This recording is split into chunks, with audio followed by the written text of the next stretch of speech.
Hello guys, ഈയിടയ്ക്കൊരു പടം OTT-ൽ ഇറങ്ങിയായിരുന്നു. ബഗീര എന്നാണ് ആ സിനിമയുടെ പേര്. കന്നഡ പടമാണ്. ഞാൻ ഈ സിനിമ കാണാനുള്ള പ്രധാന കാരണം എന്ന് പറഞ്ഞു കഴിഞ്ഞാൽ പ്രശാന്ത് നീലിൻ്റെ സ്റ്റോറി എന്ന ഒറ്റ കാരണം ഉള്ളതുകൊണ്ടാണ് ഈ സിനിമ കണ്ടത്. പടം വേറെ ലെവലായിരുന്നു. എനിക്ക് ഭയങ്കരമായിട്ട് ഇഷ്ടപ്പെട്ടു. ഇതിലെ നായകനായ ശ്രീമുരളി പ്രശാന്ത് നീലിൻ്റെ ബന്ധുവാണ്. പുള്ളിക്കാരൻ അടിപൊളിയായിട്ട് ചെയ്തു.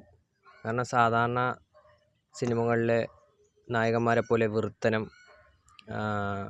ഈ ഫാൻസിന് വേണ്ടി കൊണക്കണ പരിപാടി അതൊന്നുമില്ല.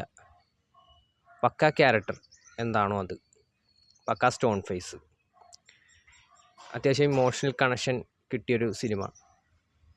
ഇത് തിയേറ്ററിൽ നിന്ന് അർഹിച്ച വിജയം ഇതിന് കിട്ടിയോ എന്ന് ചോദിച്ചു കഴിഞ്ഞാൽ അത്ര കിട്ടിയിട്ടില്ല. ഇതൊക്കെ ഒരു KGF ലെവൽ ഹിറ്റാകേണ്ട ഒരു സിനിമ തന്നെയായിരുന്നു. എനിക്ക് തിയേറ്ററിൽ പോയി കാണാനതിൽ വളരെയധികം സങ്കടമുണ്ട്. കാരണം അന്യായ തിയേറ്റർ എക്സ്പീരിയൻസ് സംഭവമാണ്. പിന്നെ ഒരു മ്യൂസിക് ചെയ്തേക്കാണ്, അടിപൊളിയായിട്ടുണ്ട്. പിന്നെ ഇതിൻ്റെ നായിക അടിപൊളി ആക്ടിങ്. എന്ത് രസമായിരുന്നു നായികനെ കാണാനായിട്ട് ഇതിനകത്ത്. പിന്നെ ഇതിനകത്ത്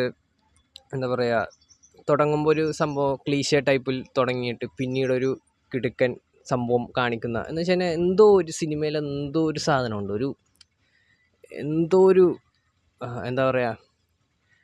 രോമാഞ്ചിഫിക്കേഷൻ വരുത്തുന്ന എന്തോ സംഭവം ഉണ്ട് ഇതിനകത്ത്.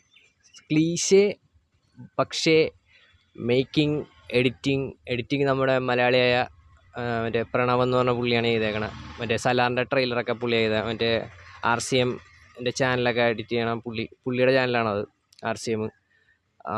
ഇപ്പം പുള്ളിയുടെ എഡിറ്റ് കണ്ടിട്ട് പ്രശാന്ത് നീൽ വിളിച്ച് ചെയ്യിപ്പിച്ച ഒരു സംഭവമായിട്ട് തോന്നി. പക്ഷെ വിഷയമായിരുന്നു.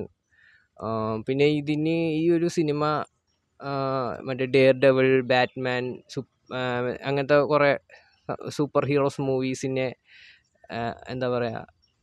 അതൊക്കെ കണ്ടിട്ട് എടുത്ത പോലത്തെ ഒരു സംഭവം ഉണ്ടെങ്കിൽ പോലും പക്ഷേ ഇത് നല്ലതായിരുന്നു കണ്ടിരിക്കുക. എന്ന് വെച്ച് കഴിഞ്ഞാൽ ഒരു ഇന്ത്യൻ സൂപ്പർ ഹീറോ എന്ന് പറയുന്നില്ല, സൂപ്പർ ഹീറോൻ്റെ ഒരു ലെവൽ, ആ ഒരു സംഭവം. കഥ പ്രെഡിക്റ്റബിൾ ആണെങ്കിൽ പോലും ക്ലൈമാക്സിൽ എന്തൊക്കെ സംഭവിക്കും എന്നറിഞ്ഞിട്ട് പോലും നമുക്ക് കണ്ടിരിക്കാൻ പറ്റുന്നൊരു സിനിമയായിട്ട് തോന്നി ഈ സിനിമ.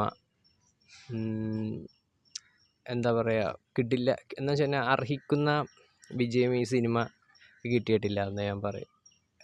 അത് അന്യായ. ഇപ്പം OTT കണ്ടു കഴിയുമ്പോൾ കുറേ ഓളികൾ വരും, അടിപൊളി പടമാണ്.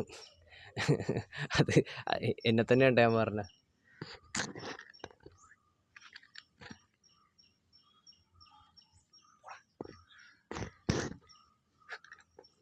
കയറിക്കഴിഞ്ഞാൽ കൊല്ലിഞ്ഞ്.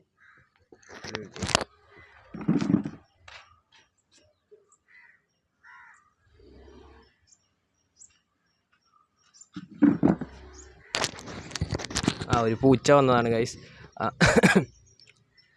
അപ്പോൾ ഇതാണ് എനിക്ക് കിട്ടിയൊരു എക്സ്പീരിയൻസ്.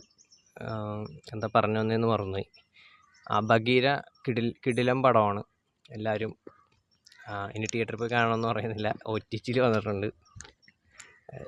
വേണ്ടവർ ടെലഗ്രാമിൽ നിന്ന് ഡൗൺലോഡ് ചെയ്യും. നമ്മൾ OTT എന്ന് പറയാറുള്ളൂ, ടെലഗ്രാമിൽ നിന്നാണ് ഡൗൺലോഡ് ചെയ്യുന്നത്. കണ്ടു നോക്കുക, നല്ലൊരു എക്സ്പീരിയൻസ് ആയിരിക്കും. അപ്പോൾ എനിക്ക് ഈ സിനിമയെക്കുറിച്ച് ചില സിനിമകൾ കണ്ട് OTT കണ്ടിട്ട് ഞാൻ റിവ്യൂ പറയാറുള്ളൂ. ഇതെനിക്ക് വളരെ തിയേറ്ററിൽ കാണാൻ പോകാൻ സങ്കടം തോന്നിയുകൊണ്ട് ഒരു വീഡിയോ ഇട്ടതാണ്. Okay, by.